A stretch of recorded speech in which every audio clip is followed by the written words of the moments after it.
Dios es espíritu, y al ser espíritu, Él es inmaterial, invisible e infinito.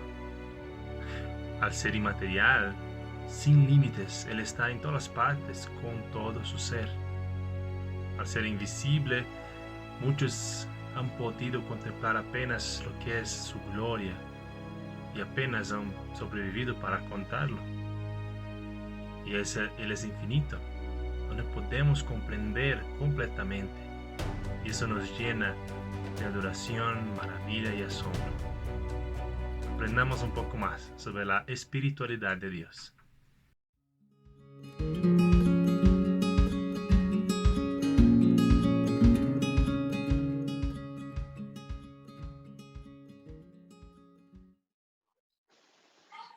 La espiritualidad de Dios es esa virtud que nosotros también tenemos como espíritu, pero Dios lo va a tener de manera perfecta, de manera infinita, y la definición de espíritu la sacamos de Dios. ¿Qué queremos decir con espiritualidad? Esa palabra tenemos que poner en contexto, ¿no? Se usa tanto en el medio, nuestro medio creyente, se usa esta palabra, ¿no? Espiritualidad, es un hermano muy espiritual. ¿Qué queremos decir con eso? A veces queremos decir que es alguien, bueno, alguien que está más obediente, tal vez, que estamos en obediencia, que está de cierta manera más parecido con Cristo. Um, Alguna otra definición que se usa es incluso en el medio inconverso, en el medio del mundo, la espiritualidad es una persona que se involucra mucho con los aspectos religiosos, con los aspectos relacionados con el más allá, etc. No es de eso que estamos hablando hoy. No es esta definición de espiritualidad que vamos a llevar hoy. Cuando decimos la espiritualidad de Dios, lo que queremos decir es que Dios es un espíritu y nada más. Ahora, vamos a comprender cuáles son las consecuencias de que Dios sea un espíritu.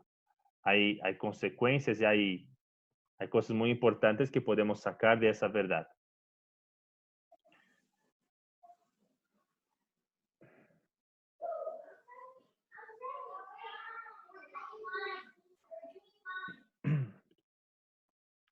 Bueno, al hablar de la espiritualidad de Dios, tengamos en cuenta lo siguiente.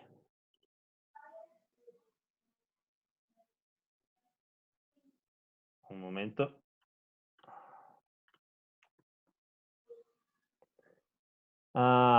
Esa una virtud que nos va a enseñar por lo menos tres cosas que vamos a avanzar hoy. El hecho de que Dios es un espíritu nos dice o nos recuerda que Dios es inmaterial, Dios es invisible y Dios es infinito. Ya hemos hablado un poco de la infinitud de Dios. Hoy vamos solamente a recordar algo de la infinitud de Dios que tiene que ver con su espíritu. ¿Está bien? Vamos a enfocarnos un poco más en estas dos que es algo nuevo, ¿no? El hecho de que Dios es un espíritu muestra que Él es inmaterial, Él es invisible.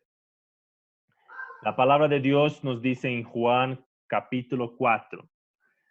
Mas la hora viene y ahora es cuando los verdaderos adoradores adorarán al Padre en espíritu y en verdad, porque también el Padre tales adoradores busca que le adoren. Dios es espíritu, y los que le adoran en espíritu y en verdad es necesario que adoren. Entonces la Biblia no podría ser más clara en esa definición de esta virtud de Dios. Dios es espíritu. ¿Qué quiso decir el apóstol o Dios por medio del apóstol al mostrarnos esta palabra? Esta palabra en el griego y también en el hebraico tiene la idea de un viento de vida. ¿Y cuál es la primera cosa que en este contexto, estas personas que escuchan esta palabra, que significa un aliento, un viento de vida, qué es lo que, una de las primeras cosas que van a entender cuando Jesús afirma que Dios es espíritu, es la inmaterialidad de Dios? El viento es en nuestro contexto y para aquellas personas en su contexto, la primera cosa que viene a la mente del viento es una cosa, es un ejemplo de algo que no se puede ver, algo que no se puede tocar, algo que no tiene materia. ¿Y qué nos trae esa doctrina de la inmaterialidad de Dios? Que Dios no tiene un cuerpo material.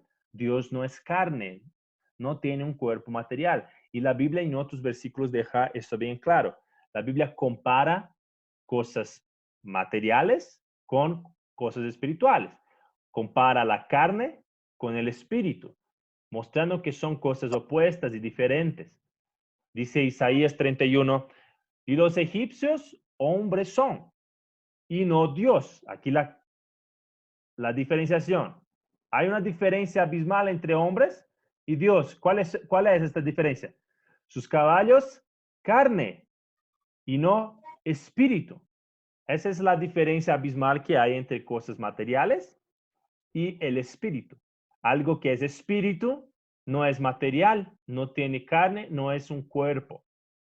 Entonces, al decir que Dios es un espíritu, estamos afirmando que Dios es inmaterial. Dios no tiene un cuerpo, una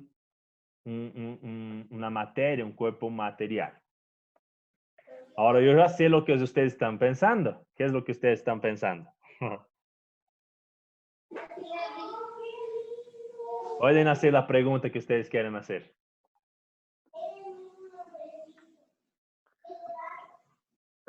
¿Nadie? Yo sé la pregunta que quieren hacer, pero quiero que hagan. ¿Cuál es la pregunta que viene con esa frase? Que Dios no tiene un cuerpo material. ¿Nosotros tenemos cuerpo material? Nosotros sí. Los humanos tienen un cuerpo material, de carne, ¿no? Dios no. Pero la pregunta es, ¿qué pasa con Cristo? Ah, sí. ¿Verdad? Hemos hablado que Cristo es Dios y Él tiene un cuerpo físico, cuerpo material. Bueno, de la misma manera, hermanos, que hemos hablado de las emociones de Dios, que Dios no cambia en sus emociones, ¿se acuerdan? Pero hemos dicho que en algunos momentos pareciera que sí, y hemos dado una palabra para eso. ¿Se acuerdan cuál es la palabra que Dios imita las emociones o nos habla con emociones humanas para que lo entendamos? ¿Se acuerdan cuál es la palabra? Una palabrita para que vayamos creciendo nuestro vocabulario era la antropopatía, que era usar sentimientos humanos para describir a Dios. En este momento estamos hablando de algo parecido. Ahora Dios está usando tanto el cuerpo de Cristo, pero principalmente cuando Él habla en ciertos momentos que Él tiene brazo, Él tiene ojos, Él tiene boca, Él tiene nariz, tiene brazos. ¿Qué pasa con eso? La Biblia muestra varios versículos que muestran que Dios tiene partes de cuerpo. A eso vamos a dar otro nombre que Dios está usando. Vamos a llamar antropomorfismo, que es usar formas humanas para describir a Dios. Y es de la misma manera, hermanos. Aunque Dios no tiene cuerpo, Dios no tiene un cuerpo físico, Él usa para que lo entendamos mejor. Para que entendamos mejor a Dios. Dios es incomprensible y Él trata de hacernos entender. Por ejemplo, esos versículos que hablan que Dios tenía ojos. Jeremías 18 dice, porque los ojos de Jehová contemplan toda la tierra, para mostrar su poder a favor de los que tienen corazón perfecto para con Él. Habla que Dios tenía oídos. Señor, oye mi voz, estén atentos tus oídos a la voz de mi súplica. Salmo 130. Habla que Dios tiene brazo. ¿Quién ha creído a nuestro anuncio y sobre quién se ha manifestado el brazo de Jehová? Entonces, ¿qué hacemos con estos textos? Es lo mismo con las emociones. Dios está usando esas cosas humanas que nosotros sabemos que les son, para que sirven, para que entendamos mejor a Dios. Dios no tiene un ojo físico, Dios no tiene un oído físico, Dios no tiene un brazo físico. Pero lo habla de esta manera para que entendamos. Por ejemplo, para los ojos, este versículo nos está enseñando la omnisciencia de Dios. Y los ojos tratan de transmitir esa idea. En los oídos, este versículo nos está mostrando la disposición de Dios en atender a su pueblo. Él está atento, así como alguien con sus oídos atento a oír. Pero la verdad es que Dios está con una disposición en atender a su pueblo, no que Él tiene un oído de verdad. Cuando él habla del brazo, está tratando de entendernos el poder de Dios. Así como el brazo, ¿no?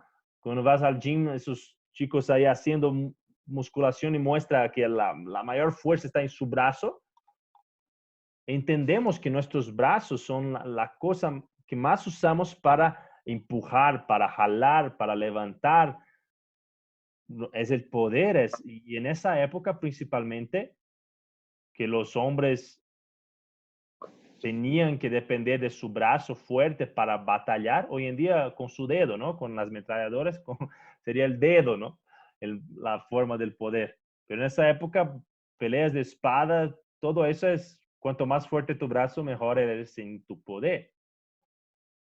Entonces, cuando Dios está usando esos términos es para que entendamos mejor a Él. Ahora, Dios es invisible, como decía el texto, de que Dios es un espíritu, así como el viento es invisible, Dios es invisible. Y la palabra lo deja claro, que Dios, como no tiene un cuerpo material, no puede ser visto. Dice 1 Timoteo, por tanto, al Rey de los siglos, inmortal, invisible, al único y sabio Dios, sea honor y gloria por los siglos de los siglos. Amén. Dios es invisible, no tiene un cuerpo material y por lo tanto los hombres no pueden verlo. Ahora hablemos de Cristo. ¿Qué pasa con Cristo? Cristo Jesús en carne es la manifestación física de Dios a través de su naturaleza humana. Dios es invisible, pero por medio de Cristo, Él hace con que nosotros entendamos más a Dios por medio de una manifestación física de Él. Es la gracia de Dios enseñándonos de manera visual lo que no podemos comprender de Él. Si no pudiéramos ver, sería más difícil o imposible de comprender ciertos aspectos de Dios. Y Dios en su bondad, en su gracia, Él se hace visible y Él muestra sus virtudes por medio de cosas visibles. Vemos a más, no solo Cristo, sino que la naturaleza es una revelación de Dios. Podemos ver la soberanía de Dios, podemos entender mejor la majestad de Dios, el poder de Dios, viendo el poder de su naturaleza, la majestad, el asombro de su naturaleza en ciertas cosas. Podemos ver la inteligencia de Dios, cómo es inteligente la creación de Dios, cómo las cosas funcionan de manera tan perfecta en nuestro cuerpo, en nuestro organismo, cada célula, cada cosa funcionando de manera perfecta. Entendemos la creación de Dios y entendemos algo visible y vemos la inteligencia de Dios. Es la gracia de Dios enseñándonos de manera visual cosas que no podemos comprender de Él. En la parte de Cristo vemos tantos atributos en Cristo, tantas virtudes que son de Dios. Podemos comprender al ver y a admirar y al observar la vida de Cristo y la vida que ha tenido en medio de nosotros de manera física. Pero es una manifestación física de Dios para que lo podamos entender mejor. Nuestro querido hermano Juan Calvino lo ha definido de la siguiente manera, hermanos. La suma o el resumen de todo es que Dios en sí mismo, es decir, en su pura majestad, es invisible. Y eso no solo para los ojos físicos, sino también para el entendimiento humano. O sea que la dificultad de entender a Dios no es solo porque no podemos verlo con nuestros ojos físicos, sino que es difícil de entenderlo y no, somos ciegos para quién es Dios. Y la suma, y continúa, el resumen es que Él se revela a nosotros solo en Cristo, donde podemos contemplarlo como en un espejo. Porque en Cristo Dios nos muestra su justicia, su bondad, su sabiduría, su poder, en resumen, todo su ser. Por lo tanto, debemos tener cuidado de no buscarlo en otro lugar, porque fuera de Cristo, todo lo que pretende representar a Dios será un ídolo. Entonces, aquí está alertando Juan Calvino a todo tipo de imágenes, a todo tipo de cosas que quiera simbolizar o quiera representar a Dios. Dios ya nos ha dado el mejor representante de quién es Él de manera visual, que es Cristo. Con todo lo que Cristo hace, con todo lo que Cristo es, Cristo nos muestra a Dios, que es invisible. Dios en todo su ser. Yo estoy hablando de Dios Padre, Dios Hijo y Dios Espíritu Santo. En todo su ser, porque todos ellos tienen las mismas virtudes. Todos ellos son iguales. Es un Dios, es solo un Dios. Y ese Dios es invisible. Pero ¿cómo vamos a comprender mejor su justicia, su bondad, su sabiduría, su poder? A través de una manifestación visual, física, que Él hace en Cristo Jesús, para que lo entendamos. Toda y cualquier otra imagen que trate de simbolizar a Dios es mala, es fallida, es incompleta, es incorrecta, nos lleva a herejías, nos lleva a malas interpretaciones de Dios. ¿Quieres conocer mejor a Dios? Conozca mejor su naturaleza, conozca mejor su palabra y especialmente conozca mejor a Cristo y vamos a comprender más al Dios invisible. Colosenses 1:5 nos habla de eso, cuando dice de Cristo, Él es la imagen del Dios invisible. Está ahí una paradoja más para que nos quedemos asombrados con quién es Dios. Dios es invisible, pero nos ha dejado una imagen de Él en Jesucristo, en su naturaleza humana. También la palabra de Dios nos habla en Juan 1, capítulo 18. A Dios nadie le vio jamás. Pero el unigénito Hijo, que está en el seno del Padre, Él, el Hijo, le ha dado a conocer. Podemos conocer mejor a Dios invisible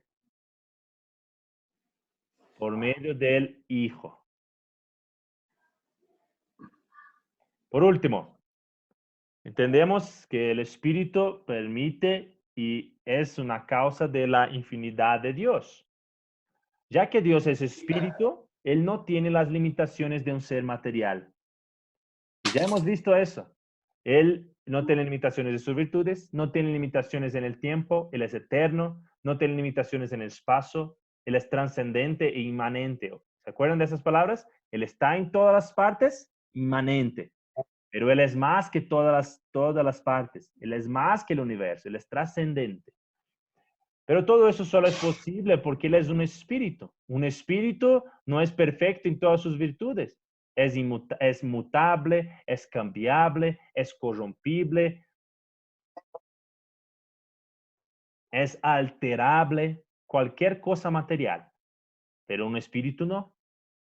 Él puede estar en todo el tiempo, fuera del tiempo, en todos los momentos, en todo el espacio, con todo su ser, y eso sería imposible si fuera un espíritu. Si no fuera un espíritu. Bueno, hermanos, hablando de la espiritualidad de Dios, esta doctrina debe llevarnos a alabar a Dios. ¿Cómo? Les quiero ayudar con 3 maneras que la espiritualidad de Dios nos lleva a alabarle. Siendo inmaterial, sin limitaciones, Él está en todas partes, con todo su ser. Hermanos, en todo momento, en todo el tiempo de tu vida, en todo lugar donde estás, Dios está, no su dedo, no su codo, todo el ser de Dios está ahí, en su presencia. Todo el ser de Dios. Por el hecho de no ser una materia, por el hecho de ser espíritu, Él puede hacerlo. Él puede estar ahí con todo su ser y eso debe llevarnos a un temor, a una gratitud, a una alabanza, a un asombro, todo eso al mismo tiempo.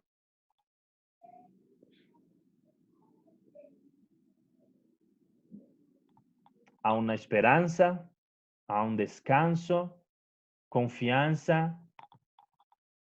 A medida en que conocemos más a Dios y sabemos que todo su ser está ahí presente, alaba a Dios por ser inmaterial.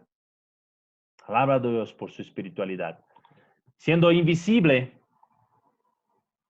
no podemos ver a Dios y no solamente no podemos ver con nuestros ojos, pero ni siquiera con nuestras mentes podemos comprender completamente a Dios. Es tan grande, es tan grande.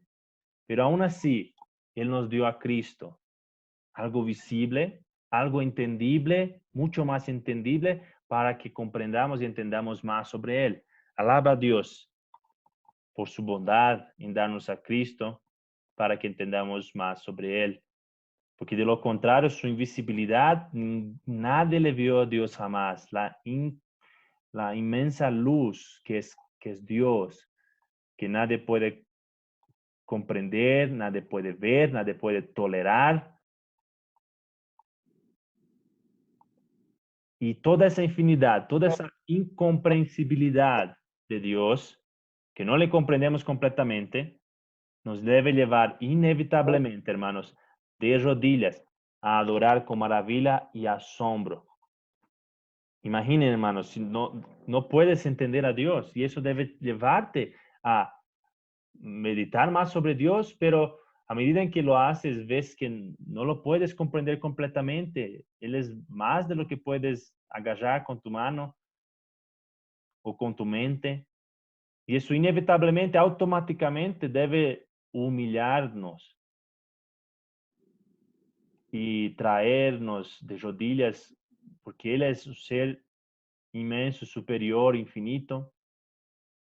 Y es más, es eterno, es algo que eternamente Él será más de lo que podemos comprender. No creas que llegando al cielo te vas a ver sentado y vas a entender todo de Dios. Tendremos toda una eternidad y nunca llegaremos, como dice creo que Paul Washer, después de miles y miles y miles de años, no habrás llegado ni al pie de la montaña de quién es Dios. Estarás empezando a subir la montaña de comprender quién es Dios, después de miles de años estudiando a Dios y comprendiendo más de Él. Porque eternamente Él es infinito y eso nos debe llevar a adorarle y a alabarle. Bueno, hermanos, esta sería la doctrina de la espiritualidad de Dios, que es el primer virtud comunicable, porque nosotros también somos espíritu, tenemos un espíritu, pero no se compara con el espíritu de Dios. Él es infinitamente espíritu y es perfectamente un espíritu, de manera que no podemos comprenderle completamente. Pero gracias a Dios por Cristo, por su palabra y por la creación.